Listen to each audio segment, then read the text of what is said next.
Faith that wavers will not get you through warfare. I want you to consider that if your faith is wavering, then you are struggling in warfare because it is wavering and not steadfast. It's shaken. And we want to make sure that our faith is unmovable. Faith is not passive. It requires persistence.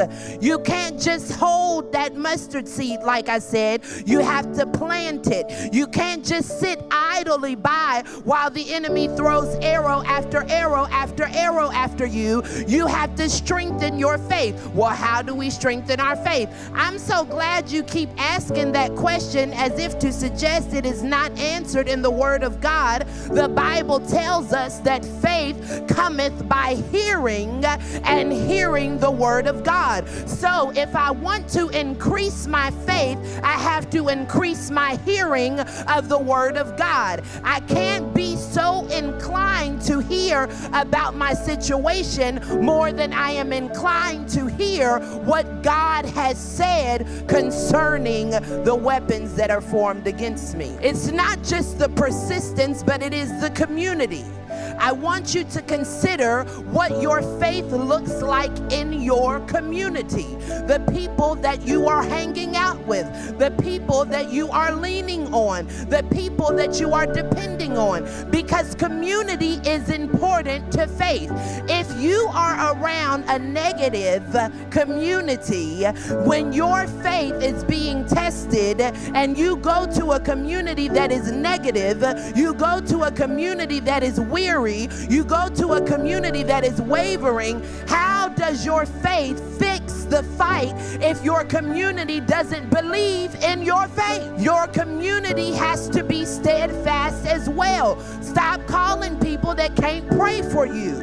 Stop calling people that want to know what's going on versus just pray for me. We endure by faith. Faith builds endurance. The testing of your faith is supposed to build an endurance in you. An endurance is something that we need to be able to suffer well. An endurance is what we need to be able to be in the hospital and still trust God. An endurance is what you need while you're praying for your children to graduate high school and college and so on and so forth. Endurance is something that is built by faith. So do not throw away your confidence because it has great reward. The reward of the testing of your faith is endurance. So if you're asking God, help me to get through this, help me to get through this, help me to get through this, endurance is how you get through. You cannot get endurance without your faith being tested. Real faith doesn't quit when life gets hard. It leans in. It begins to question. It begins to ask, God, what are you doing? What is going to happen? How are you going to win this fight? Because I already know that the devil is defeated.